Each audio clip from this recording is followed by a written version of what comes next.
Kesehatan Raja Wali, siap membangun putra putri Indonesia menggapai masa depan. Giat belajar, hasilkan karya, bertanggung jawab dan profesional, siap mengabdi bagi masyarakat. Institut Kesehatan Raja Wali.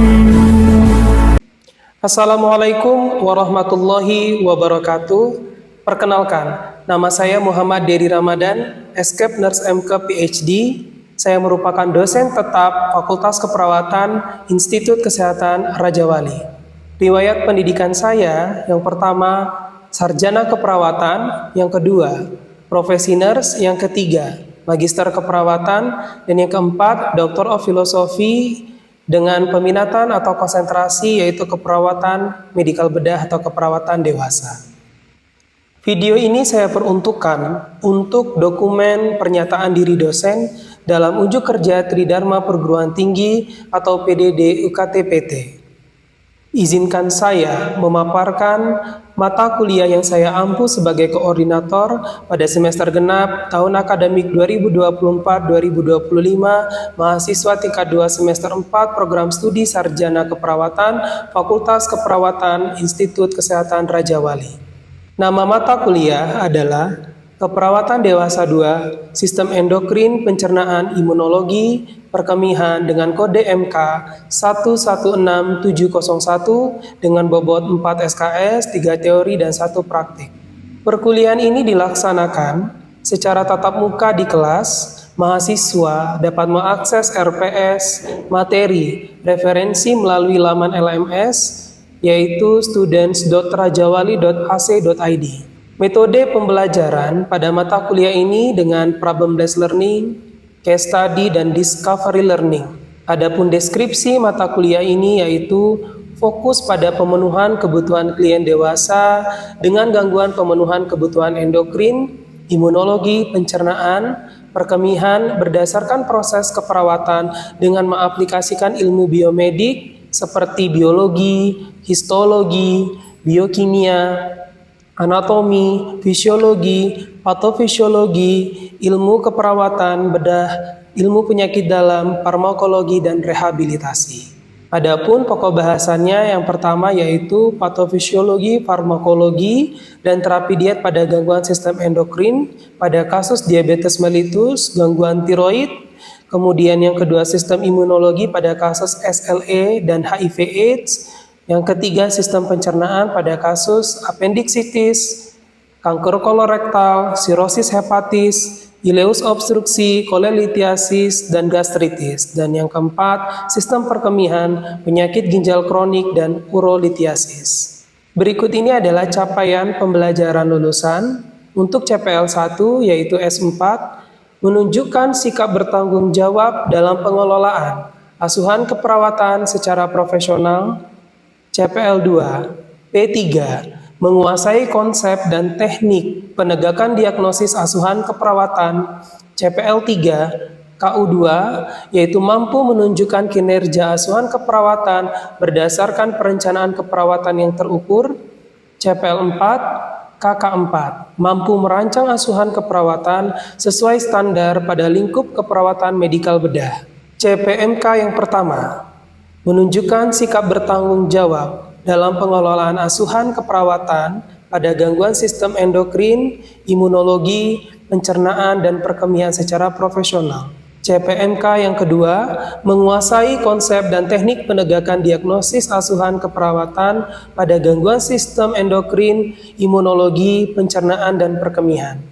CPMK 3 mampu menunjukkan kinerja asuhan keperawatan berdasarkan perencanaan keperawatan pada gangguan sistem endokrin, imunologi, pencernaan, dan perkemihan yang terukur. CPMK 4 mampu merancang asuhan keperawatan sesuai standar pada lingkup keperawatan medikal bedah dengan gangguan sistem endokrin, imunologi, pencernaan, dan perkemihan. Dengan sub CPMK yang pertama, mampu menjelaskan tentang anatomi, fisiologi, dan biokimia terkait sistem endokrin, imunologi pencernaan perkemihan. Sub CPMK yang kedua mampu menjelaskan tentang patofisiologi, farmakologi, dan terapi diet pada gangguan sistem endokrin, imunologi pencernaan dan perkemihan. Sub CPMK yang ketiga mampu merumuskan perencanaan asuhan keperawatan pada gangguan sistem endokrin, imunologi pencernaan dan perkemihan. Sub CPMK 4 mampu menggunakan hasil-hasil penelitian dalam tata laksana pada gangguan sistem endokrin, imunologi pencernaan dan perkemihan. Sub CPMK 5 mampu memilih intervensi keperawatan pada gangguan sistem endokrin, imunologi, pencernaan, dan perkemihan yang tepat dan mendemonstrasikannya dengan tanggung jawab dan profesional. Sub CPMK 6 mampu merancang asuhan dalam bentuk laporan asuhan keperawatan pada gangguan sistem endokrin, imunologi, pencernaan, dan perkemihan dan mempresentasikannya dengan tanggung jawab dan etika. Pada mata kuliah ini, penilaian terdiri dari ujian tengah semester 25%, ujian akhir semester 25%, penugasan 20%, kuis 10%, kehadiran 10%, dan soft skill 10%. Berikut akan ditayangkan video pembelajaran dengan mata kuliah keperawatan dewasa, sistem endokrin, imunologi pencernaan dan perkemihan pertemuan ketiga dengan topik gangguan sistem endokrin pada klien dewasa dengan diabetes mellitus. Assalamualaikum warahmatullahi wabarakatuh. Waalaikumsalam warahmatullahi wabarakatuh. Selamat pagi semuanya. Bagaimana kabarnya, sehat? Alhamdulillah sehat. Alhamdulillah ya. Baik, sebelum kita mulai perkuliahan kita pada pagi hari ini, ada baiknya kita berdoa menurut agama kepercayaan kita masing-masing. Semoga pertemuan hari ini berkah dan bermanfaat. Amin. Berdoa dimulai. Berdoa selesai. Ya, adik-adikku sekalian, sebelum kita juga mulai untuk mengawali, mungkin Bapak boleh absen dulu ya. Kayak ada yang belum hadir, siapa ya? Udah lengkap semua? Sudah ya? Sudah lengkap semua, alhamdulillah. Baik, kita akan mulai. Jadi sesuai dengan kontrak perkuliahan kita minggu ini, topiknya pertemuan ketiga, kita akan membahas tentang penyakit diabetes mellitus. Oke, kalau boleh Bapak bertanya, kalau orang awam itu nyebutnya penyakit DM itu penyakit apa? Penyakit gula, penyakit kencing manis. Oke, good. Ada yang tahu nggak penyebabnya apa? Kekurangan insulin, manis-manis, sehingga mengakibatkan terjadi peningkatan kadar glukosa dalam darah atau kondisinya kita kenal dengan hiperglikemia. Oke ya, teman-teman silakan nih lihat dulu. Di depan ada visual gambar ya. Dilihat ibaratnya ruangan kelas ini adalah unit terkecil tubuh atau sel. Kemudian insulin tadi yang disampaikan oleh temannya karena kekurangan insulin itu ibaratnya kunci. Nah, ada yang mungkin silakan ada yang mau berpendapat, siapa yang ingin mengilustrasikan gambar tersebut dengan kondisi DM? Oh ya, silakan.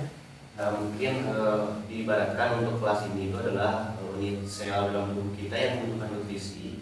Lalu ada pengantar makanan di pembuka atau di ruang kelas, tapi tidak bisa masuk ke dalam kelas karena insulin atau kunci kelasnya tadi tidak ada, sehingga di nutrisi itu malah bertumpuk di luar dan sel tidak mendapatkan nutrisi dari kekurangan insulin. Bah, mantap, good ya. Oke, terima kasih jawabannya. Betul. Jadi suatu kondisi pokoknya diabetes mellitus berarti betul kekurangan insulin, karena insulin ini yang nanti akan membawa nutrisi ke dalam sel tubuh. Karena insulinnya ibaratnya tadi disampaikan oleh temannya ya, nggak bisa buka pintu kelas karena kuncinya nggak ada, karena insulin itu kunci, sehingga terjadilah penumpukan nutrisi ya di luar kelas. Artinya kan distribusi makanan ke dalam kelas tidak bisa terlaksana. Nah, kita orang normal, nah secara fisiologis nanti kita lihat di slide berikutnya, intinya kita masih bisa karena kadar insulin kita cukup ya. Untuk itu hari ini kita akan membahas tentang gangguan sistem endokrin pada klien dewasa dengan diabetes mellitus. Oke, adapun tujuan perkuliahan kita atau tujuan pembelajaran kita pada hari ini di akhir perkuliahan diharapkan mahasiswa mampu yang pertama menjelaskan konsep dasar penyakit, ya meliputi anatomi, fisiologi, kemudian definisi, etiologi, manifestasi, patofisiologi, kemudian pemeriksaan penunjang atau diagnostik, penata laksanaan, kemudian juga pencegahan. Dan mampu mengidentifikasi diagnosa keperawatan atau masalah keperawatan yang muncul pada kasus diabetes mellitus. Oke, kita awali dari anatomi. Nah, teman-teman tahu tadi insulin, kan kita belajar tuh biomedik ya, anatomi, bahwa organ-organ kita itu membantu dalam proses metabolisme tubuh. Nah, pada pasien dengan diabetes mellitus, itu organ yang terganggu adalah yang namanya pankreas. Bisa teman-teman lihat, ini kalau di bedal perutnya ya. Jadi perut kita, abdomen kita, pankreas itu letaknya memang agak lebih retroperineal, agak di belakang, tapi memanjang ya.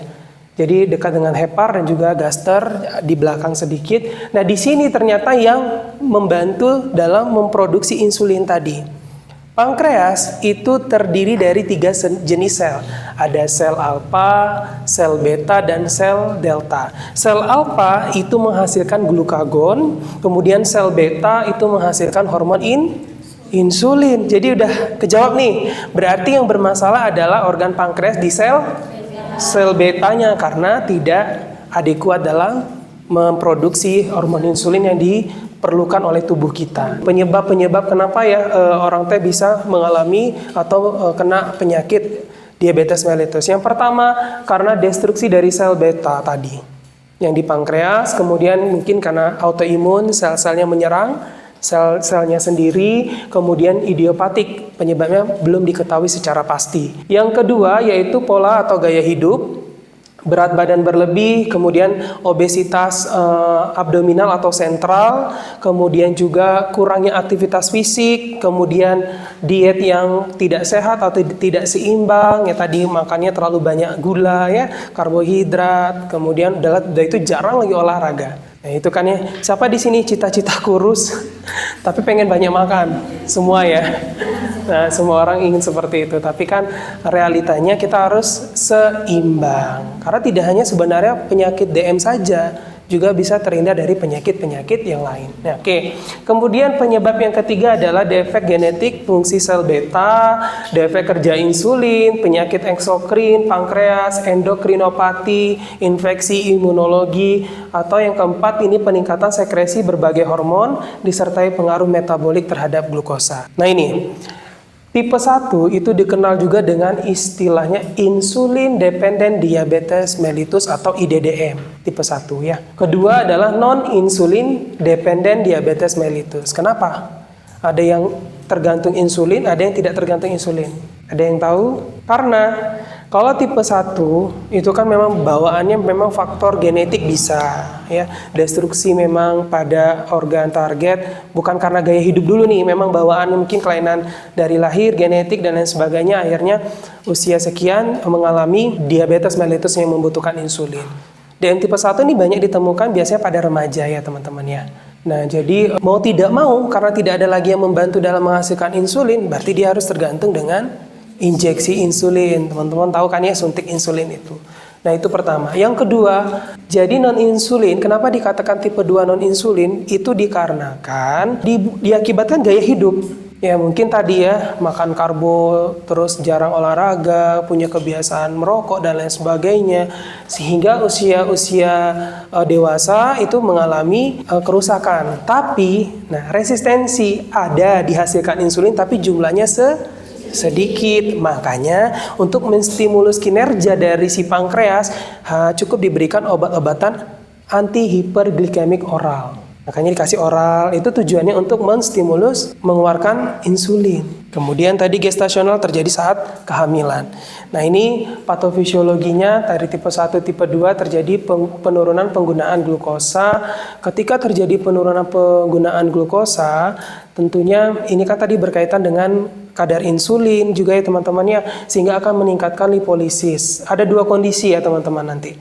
Kalau misalkan dia mengalami kekurangan insulin, kemudian akhirnya glukosa di dalam tubuh meningkat, dampaknya apa yang terjadi adik-adik? Memecah lemak yang ada ya. Lemak yang ada ini, asal teman-teman tahu, itu akan kalau menumpuk di dalam darah akan bersifatnya keton.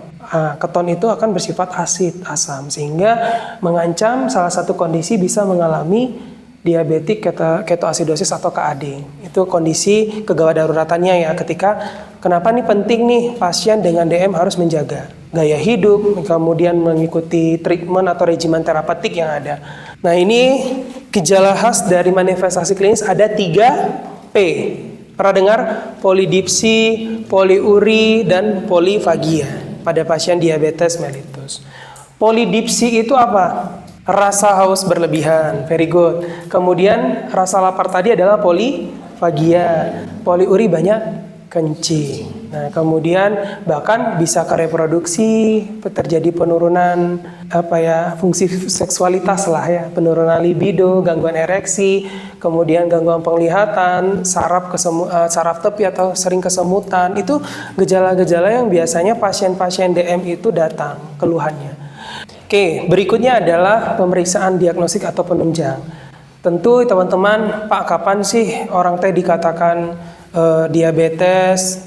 Saat ini teman-teman kita masih mengacu pada konsensus pengelolaan pencegahan DM tipe 2 di Indo Perkeni tahun 2015, dan nanti teman-teman ini bisa diingat lagi ya, karena sebenarnya memang kita sebagai perawat tupoksi kita cukup tahulah, tapi yang mendiagnosa pasien itu DM dan tidaknya adalah dokter ya, partner kita ya. Jadi kita sebagai perawat kita harus tahu. Jadi ada 2 pemeriksaan, ada GDS, kemudian ada juga puasa. Kalau yang baru bangun, tiba-tiba atau habis sarapan, kemudian 30 menit berikutnya itu ngecek, pokoknya tanpa puasa dia itu berarti GDS, gula darah sewaktu. Nah, ini dilihat ya, kalau dia lebih dari 200, kemudian pemeriksaannya bisa, yang paling sering itu adalah vena ya, diambil ya. Nah, kemudian kalau dia lebih dari sama dengan 200, itu masuk ke dalam DM. Tapi kita lanjut, yang paling penting berikutnya adalah tata laksana. Dulu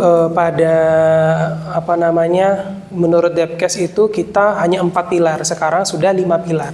Yang pertama ada edukasi, kedua nutrisi, yang ketiga aktivitas fisik, yang keempat dengan obat-obatan atau farmakologi, dan yang kelima yang terbaru itu adalah pilar kelima, pemantauan. Ya, jadi yang tadi itu harus dipantau. Kalau tidak dipantau nanti berbahaya. Takutnya tadi loss, ada yang lupa minum obat. Oke, di edukasi ini tuh biasanya untuk di level kayak misalkan fasilitas kesehatan di puskesmas itu kita harus melakukan promosi kesehatan.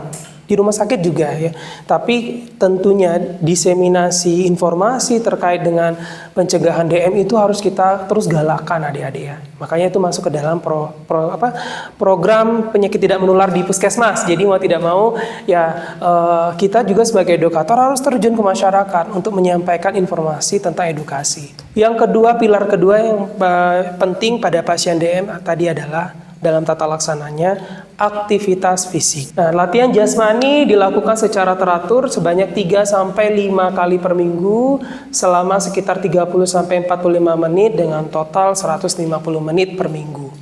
Kemudian ada nutrisi. Nah, ini yang paling juga penting. Jadi kita anjurkan 45-65% dari total asupan energi. Makan boleh kok Pak Bu, tetap 3 kali sehari, tapi diimbangi dengan pilar-pilar yang lain tadi ya teman-teman ya. Kemudian lemak, kemudian protein. Nah, sumber-sumbernya misalkan dari ikan, udang, cumi, kemudian ayam tanpa kulit, produk susu, kacang-kacangan, tahu, tempe, natrium ya, kurang dari 2.300, serat 20-35 gram per hari sayur dan buah. Inilah yang diet dianjurkan untuk pada pasien diabetes mellitus. Kemudian adalah pilar berikutnya farmakologi ya, tentu tadi kalau tipe 2 harus minum obat antihiperglikemik oral. Nah, kalau tadi juga pasien-pasien yang dirawat inap biasanya kalau sudah kondisi memerlukan pengobatan, treatment lanjut di rumah sakit karena kondisi perburukan, biasanya kita juga bisa menggunakan insulin ya teman-teman. Insulin yang digunakan paling umum itu adalah Novorapid ya. Secara efeknya lama kerjanya untuk 4 sampai 6 jam. Kemasannya tuh kayak pena ya atau ketrik, terus nanti pulpen itu bisa kita geser sesuai dengan dosis ya yang ditentukan oleh dokter, kemudian kita bisa suntik kepada pasien. Dan kemudian yang terakhir tadi edukasi pemantauan glukosa darah mandiri PGDM. Nah ini yang menjadi gongnya juga sekarang, pilar terakhir, karena percuma pasien itu kita edukasi terus misalkan, kemudian nggak ada yang memantau gitu loh adik-adik. Karena kan kembali lagi dengan adanya pemantauan ini kita bisa menargetkan pasien itu untuk bisa secara mandiri mengukur. Nah, kan, makanya dimotivasi pasien-pasien DM itu di rumah harus punya juga alat. Gak harus nunggu nantilah tiap bulan kontrol. Tidak apa-apa, secara berkala dia ngecek 3 hari sekali. Ya, atau seminggu sekali, itu harus kita lakukan. Dan di sini adalah target-target nilai parameter yang bisa kita ajarkan kepada pasien untuk jadi target selama di rumah. Gitu ya. Jadi kalau sudah mulai ngerasa tinggi, sadar diri lah, misalnya berarti kita harus olahraga, jaga pola makan.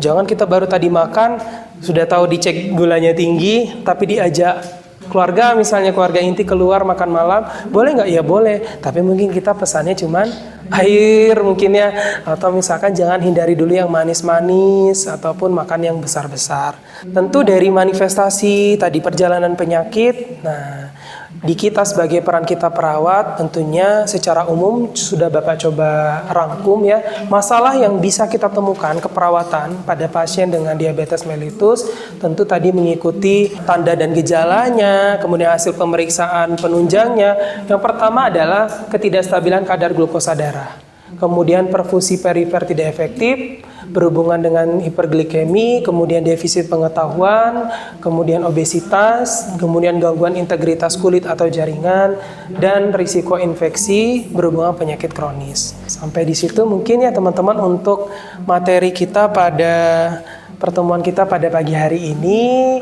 Untuk intervensinya, kemudian bagaimana luarannya, itu teman-teman silakan buka sesuaikan dengan masalah keperawatan tadi di Psiki dan SLKI adik-adik ya. Sebelum mungkin kita lanjut, adik-adik ada yang mau ditanyakan terlebih dahulu? Izin bertanya, Pak. Ya, silakan, Dek. Tadi Bapak menjelaskan salah satu komplikasi dari pasien yang mengidap diabetes peripheral arterial disease. Ya. Adakah tool khusus yang bisa membantu kita sebagai perawat untuk memeriksa ataupun melakukan screening awal untuk pencegahan komplikasi tersebut? Kalau ada, bagaimana cara pemeriksaannya dan bagaimana cara menginterpretasikannya? Oke, bagus sekali pertanyaannya Nova, betul ya. Tadi yang kita sampaikan bahwasanya adik-adik pada pasien DM ini kalau tidak dikendalikan nanti khawatirnya mengalami komplikasi. Salah satunya bisa ke PAD. Karena DM tadi itu bisa meningkatkan kekakuan pada pembuluh darah dan juga bisa menimbulkan penumpukan ya pada plak-plak di arteri sehingga mengakibatkan kondisi peripheral arterial disease tadi. Nah, salah satu pemeriksaannya yang non-invasif yang memang bisa kita lakukan itu dengan pemeriksaan yang namanya ABI. Pernah dengar? Belum. Ankle Brachial Index. Oke, Ankle Brachial Index ini adalah salah satu tools non-invasif. Jadi alatnya itu cuma sederhana ya, jadi Doppler, tensimeter. Jadi pokoknya ngukur tekanan darahnya kan biasa kita pakai stetoskop. Nah, kita cukup pakai Doppler, kemudian gel ultrasound, kemudian tadi pakai manset atau tensimeter. Itu alat-alatnya. Rumus ABI itu, jadi nanti formulanya nilai tekanan darah sistolik pergelangan atau ankle dibagi tekanan darah sistolik brachial. Nih rumusnya. Contoh, Pak, kan brachial itu ada kanan dan kiri. Kita ukur. Nanti kita praktekkan di lab. Tapi ini Bapak kasih teorinya dulu lah ya biar teman-teman nanti kebayang saat kita praktek di lab. Nah, jadi kita ukur nih Manset sudah ditaruh di kanan dan nanti Dopplernya ditaruh di atas arteri brachialis. Nanti kita rasakan denyutan. Kayak biasa kita nansi. Setelah nanti teman-teman mengunci, kemudian melepaskan kunci, udaranya mulai dikeluarkan. Ketika kita sambil mendengar Doppler itu kan nanti ada Doppler yang pakai gel itu loh. Nah, nanti bunyi pertama itu adalah tekanan sistolik pertamanya. Itu catat. Jadi nanti ngukurnya ada abi kanan, abi kiri. Coba dihitung. Sistolik angka ini mana tinggi berapa? 110 dibagi 138 berapa? Coba dihitung. Berapa? 0,79. Interpretasinya teman-teman, yang perlu kalian garis bawahi di sini adalah berarti dikatakan normal itu kalau nilainya 1 sampai 1,40. Borderline ya semi-semi lah gitu kan, udah mulai perburukan atau apa sampai 0,99. Ya, kemudian PAD ringan. Jadi kalau dia masih kategori ringan, dia 0,7 sampai 0,90. Kalau dia PAD sedang itu 0,40 sampai 0,69. Sorry, ini 0,41. Kemudian PAD berat itu di bawah 0,40. Nah, pasienmu tadi kalau kita cek berarti ada di kategori ringan. Kita mungkin lanjut ya adik-adik kepada sebelum kesimpulan. Nah, sekarang Bapak mau memberikan post test kuis ya kepada adik-adik. Silakan boleh diakses. Kita mau evaluasi pembelajaran kita pada hari ini. Bisa? Udah? Listanti, Nazwa sudah masuk. Yang lain silakan masuk. Kita mulai ya yang ada.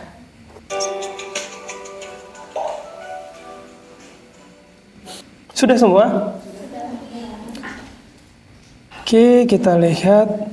Ya ini ya, terima kasih adik-adik sudah mencoba untuk mengerjakan.